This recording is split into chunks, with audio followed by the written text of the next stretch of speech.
Many self-managed superannuation funds, or SMSFs, are set up as an investment vehicle by married couples. But what happens to these funds in the event of a divorce? With me today in the studio, I have Michael Hallinan, Special Counsel at Townsend's Lawyers, to discuss this situation. Welcome, Michael. Darren, it's good to be here. If an SMSF has just a husband and wife as its members, what implication does divorce have on that fund?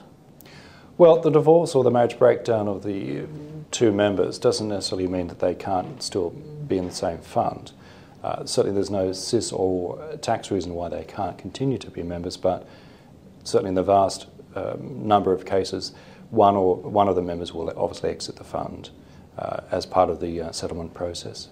So does the fund necessarily have to cease its operation? Certainly not. The fund, in fact, could continue with both members, but that's not the normal course of events. Normally, one member will exit and go to another superannuation arrangement with their benefits. In the event of the fund ceasing, how would that work? Would assets have to be sold then? Well, the assets would be divided in accordance with the property settlement.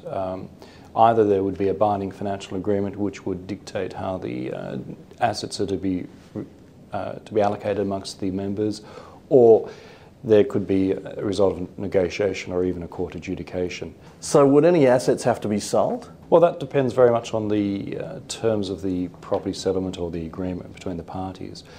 Sometimes the assets will be sold to generate cash to transfer benefits out, or it could be that certain assets are taken over or transferred directly to another superannuation entity. Certainly there's CGT rollover relief if the assets are transferred to another superannuation entity, but some assets may be sold, others may be transferred. You said that the fund does not necessarily have to cease its operation. Can one member keep the fund going? Yes, they can, if they so wish. In that case, the fund will probably have to restructure. That means you would have a single member fund, and possibly you'd have to change the trustee. The ideal solution would be a corporate trustee where the single member is the director of the corporate trustee, or it could continue with individual trustees, in which case the single member would have to arrange for another person to act as trustee. How difficult are some of these courses of action? Not necessarily that difficult. The main problem will be in terms of updating title documents to the fund's assets.